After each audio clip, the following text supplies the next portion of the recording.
Merci, monsieur le commissaire. Il était là hier. On l'a même vu s'échapper du Palais des Papes avec un certain Sébastien L. en milieu de soirée pour rejoindre la soirée des Jam et mon nouveau moniteur de surf. Il est jeune, il est beau,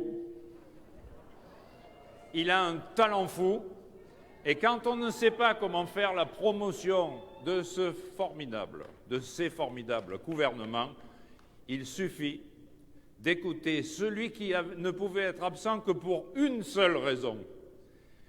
La seule raison qui fait qu'il n'est pas là aujourd'hui, il va vous la délivrer lui-même et vous verrez qu'elle est imparable. Gabriel Attal. Chers amis, cher Stan, il fallait vraiment une raison solide, béton, pour que je ne puisse pas être parmi vous aujourd'hui, et c'est le cas. Je suis au mariage de ma mère.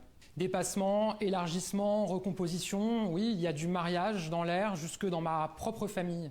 Et au moment où nous parlons beaucoup d'union dans la majorité, je voulais vous adresser un message.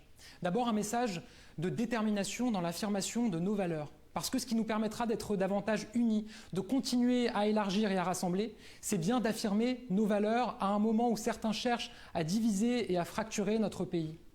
Alors que certains veulent changer les prénoms des Français, nous assumons de faire en sorte qu'aucun prénom ne soit une barrière à l'emploi, au logement, en mettant en place une plateforme inédite de signalement des discriminations, des brigades contre la discrimination et des mesures pour l'émancipation de nos jeunes dans la République. Alors que certains veulent déconstruire les hommes, nous assumons de construire une garantie contre les impayés de pensions alimentaires pour toutes ces femmes qui élèvent seules leurs enfants et qui ne se voyaient pas verser leur pension par leur conjoint défaillant. Alors que certains flattent les peurs et sapent la confiance dans la vaccination, nous assumons de croire dans la science, dans la responsabilité des Français et dans le progrès. Le deuxième message que je voulais vous passer aujourd'hui, c'est celui d'assumer notre radicalité. Le « en même temps », ça n'a jamais été une synthèse molle, un compromis entre la droite et la gauche. C'est précisément l'inverse. C'est aller plus loin que la gauche, que la droite, que les écologistes ne l'ont jamais été. Oui, nous avons été plus loin que la gauche ne l'a été, avec le Ségur de la santé qui a permis de revaloriser des millions de soignants à l'hôpital, avec les mesures en faveur de l'école de la République, avec enfin la PMA pour toutes dans notre pays.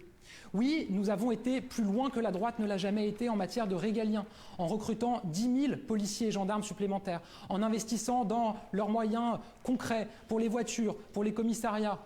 Oui, nous avons été plus loin que les écologistes ne l'ont été quand ils ont été au gouvernement, il n'y a pas si longtemps, en abandonnant des grands projets d'artificialisation des sols. Je pense à Notre-Dame-des-Landes, je pense à Europa City, je pense à la Montagne d'Or en Guyane, en investissant massivement pour la transition écologique avec 30 milliards dans le plan de relance, en fermant nos centrales à charbon, en mettant fin à la vente de plastique à usage unique dans notre pays. Ne laissez personne s'arroger le monopole de la radicalité en politique, parce que la vraie radicalité, c'est la nôtre. C'est celle des actes et des résultats pour les Français, pas celle des paroles et des postures pour la bulle médiatique. Soyez fiers face aux éternels pessimistes et déclinistes. Soyez fiers d'opposer l'esprit de conquête à l'esprit de défaite. Soyez fiers de faire partie de cette majorité derrière le président de la République.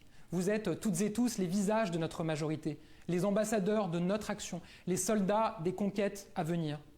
Nous sommes au début d'une nouvelle étape et le combat qui s'annonce est très clair. Ne laissez personne rabaisser notre bilan et encore moins notre pays.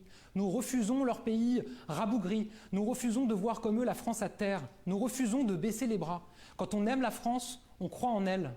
Quand on aime la France, on croit en son destin, en son rassemblement, en ses conquêtes. Alors soyons les partisans de l'esprit de conquête. Soyons celles et ceux qui croient que nous avons encore de grandes choses à accomplir, des progrès à réaliser pour la France, pour les Français, pour l'Europe, pour la planète. Le meilleur est à venir, nous réussirons ensemble. Nous avons encore beaucoup de conquêtes à mener ensemble. On compte sur vous, on a besoin de vous. Merci à toutes et à tous.